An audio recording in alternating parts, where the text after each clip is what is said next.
আমরা স্পষ্ট করে কিন্তু এই কথাটি বলেছি।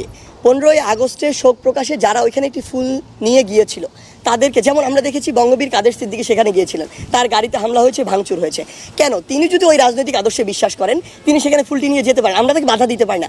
আমরা বরং যদি মনে করি যে তিনি যে রাজনৈতিক আদর্শে বিশ্বাস করেন, যেই ব্যক্তিটিকে তিনি অনুসরণ করেন তিনি অনুসরণযোগ্য নয়, আমরা তাকে বয়কট করতে পারি। কিন্তু তার গায়ে হাত তোলা, তার গাড়িতে হামলা করার এই যে অথরিটি, এই অথরিটি আমাদেরকে কেউ দেয় না। আমি এটি স্পষ্ট করি, অথরিটির বিষয়টি যেহেতু এখানে এসেছে, বৈষম্য বিরোধী ছাত্র আন্দোলনের নাম ভাঙিয়ে আপনারা এই পর্যন্ত একজনও বলতে পারবেন না যে আমরা যারা সমন্বয়ক বা সহসমন্বয়করা আমাদের এই জায়গা থেকে, কেন্দ্রীয় জায়গা থেকে অসংখ্যবার আপনাদের সাথে কথা বলেছি, পুরো বাংলাদেশের বিভিন্ন জায়গায় আমরা ডিল করেছি, আমরা কোথাও এই অথরিটি খাটাতে যাইনি। আমরা আমাদের জায়গা থেকে যদি কোথাও কথা বলেছি, আমরা বলেছি যেটি ন্যায্য, যেটি ন্যায়সঙ্গত সেটি যেন বাস্তবায়ন হয়। সুপারিশ করতে আমরা কোনো সময়ই স্বাচ্ছন্দ্য বোধ করি না, আগ্রহী না, আমরা করব না। আমরা পুরো বাংলাদেশে যারা আমাদের এই আন্দোলনের সাথে সম্পৃক্ত, সমন্বয়ক হোক, সহসমন্বয়ক হোক, কিংবা বর্তমানে আসলে ভুয়া অনেক সমন্বয়ক তৈরি হয়েছে, ভুয়া অসংখ্য সহসমন্বয়ক তৈরি হয়েছে, তাদের উদ্দেশ্যে আমরা একটি কথা স্পষ্ট করে বলতে চাই, আমরা কোনো অথরিটি নয়, আমরা জাস্ট একটা প্রেশার গ্রুপ। আমরা বলতে পারি এই জায়গায় দুর্নীতি হচ্ছে, এই দুর্নীতিবাজকে সরাতে হবে। শিয়া বাটার ও ভিটামিন ই সমৃদ্ধ lily glam beauty soap. Lily always beautiful. আমরা সরিয়ে দিতে পারি না, সেই অথরিটি আমাদের নাই। আমরা এটা বলতে পারি যে এই মানুষটি দুর্নীতি করেছে, তার দুর্নীতির এই এই কাজগুলো রয়েছে।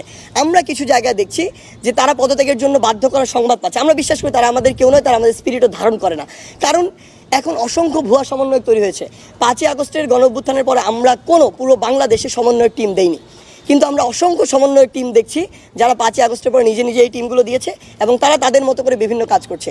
আমরা মনে করি হয় তারা ব্যক্তিগত স্বার্থের জন্য এটা করছে, হয় তারা মানুষকে হয়রানি করে লুটপাটের জন্য কিংবা অর্থ আত্মসাতের জন্য করছে, অথবা রাজনৈতিক তাদের কোনো উদ্দেশ্য রয়েছে, অথবা এমন হতে পারে যে তারা নির্দিষ্ট কোনো একটি গোষ্ঠীর প্রোপাগান্ডা করছে আসলে দেশকে অস্থিতিশীল করার জন্য।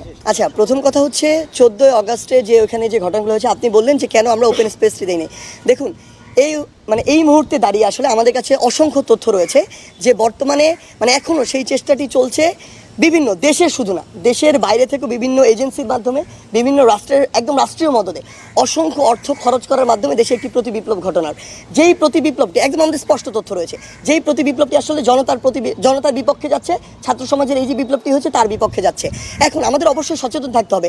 আমরা ওপেন স্পেস ছেড়ে দিয়ে সেখানে যদি হাজার হাজার মানুষ যারা এই চক্রান্তটি করছে, আসলে এরকম অসংখ্য মানুষ রয়েছে। আমরা দেখেছি 5ই আগস্টে যখন সরকার, ওই তখনকার স্বৈরাচার সরকার পদত্যাগ করে গিয়েছে, তাহলে আপনারা আমাকে এটি বলতে হবে যে এরপরে কেন আমার দেশে, আমার এই দেশে স্নাইপার দিয়ে শুট করে মানুষ মারা হলো, কেন চানখারপুল থেকে শুরু করে শহীদ মিনার কিংবা বাড্ডা কিংবা উত্তরায় অসংখ্য মানুষের মারা গিয়েছিল। তার মানে যখন তিনি পদত্যাগ করে চলে গিয়েছেন তারপরও আসলে এই যে চক্রান্তটি সেটি শেষ হয়নি, তারা চেয়েছিল অস্থিতিশীল অবস্থা তৈরি করতে। আমাদের জায়গাটা হচ্ছে এটি যে 1-2 জন মানুষ ব্যক্তি হিসেবে গিয়েছে, তাকে বাধা দেওয়া হচ্ছে, এটি আমরা সমর্থন করি না। কিন্তু শেষ করি কিন্তু দলীয়ভাবে যে অবস্থানটি তারা তাদের জায়গা থেকে যেটি প্রত্যাশা করছিল যে সবাই মিলে করবে, এটি আইন শৃঙ্খলা রক্ষাকারী বাহিনীর পক্ষ থেকে এই মেসেজটি ছিল, গোয়েন্দা বিভাগের পক্ষে এই মেসেজটি ছিল যে এরকম বড় একটি আবার রিভার্স ম্যাসাকার তারা করার চেষ্টা করতে পারে। সেই জায়গা থেকে আমাদের ওই বিষয়টি ছিল যে ওইটুকুর জন্য আমরা সতর্ক অবস্থানে থাকবো, ওই রকম অবস্থানটাকে আমরা সমর্থন করি না। এখন যে কথাটি বলা হচ্ছে এখানে ওনার জায়গা থেকে যে সূর্য সেন হলে এটি হয়েছিল, দেখুন শিক্ষার্থীরা এই যে আন্দোলনটি করেছে, আওয়ামী লীগের কিছু অন্ধ ভক্ত ছাড়া বাংলাদেশের যত % মানুষ আছে সবাই এটার সাথে সরাসরি যুক্ত ছিল। এখানে সকলে বিভিন্ন আদর্শে বিশ্বাসী। অনেক শিক্ষার্থীদের আমরা দেখেছি, সূর্য সেন হলের সকল শিক্ষার্থী যে এটাতে পার্টিসিপেট করেছে ব্যাপারটা এমন নয়। আমরা তো এইসব হলে থাকি, অন্যান্য হলে কোনো হলে দেখেছেন, বাকি 17টা হলে এরকম কোনো কাজ হয় না। সো ওই হলে কিছু অতি উৎসাহী শিক্ষার্থী শোক দিবসকে কেন্দ্র করে করেছে না, ব্যক্তিগত জায়গা থেকে করেছে, এমন একটি কাজ করেছে। ইভেন 32-এও এটি হয়েছে। আমরা সরাসরি বিভিন্ন টকশোতে বলেছি, মিডিয়াতে বলেছি, এই বিষয়টিকে আমরা সমর্থন করি না। আমাদের তারা একটি শোক পালন করছে, আমরা তাদের সাথে সমর্থন করি না। আমরা মনে করি না যে এই রাষ্ট্রীয় শোকটি তারা যেভাবে পালন করছে এটি হওয়া উচিত। কিন্তু তারা যদি ব্যক্তিগত জায়গা থেকে যতটুকু পালন করতে চায়, ওইটুকুতে ন্যূনতম রেসপেক্ট আমাদের শো করা উচিত। আমাদের অবস্থানটি হচ্ছে এটি। অর্থাৎ বিগত সময়গুলোতে আমরা যেটা দেখে এসেছি বাংলাদেশ 16 বছরে, যে কেউ একটি কাজ যখন ক্ষমতায় থাকে শুধু তারটি এস্টাবলিশ, বাকি সব কিছু না। আমরা এটা চাই না। সবাই সবার মতো করে লিমিটের মধ্যে থেকে যতটুকু করা উচিত ততটুকু তারা করবে এবং ওই রেসপেক্টটুকু আমাদের তাদের প্রতি শো করতে হবে। আমাদের অবস্থান হচ্ছে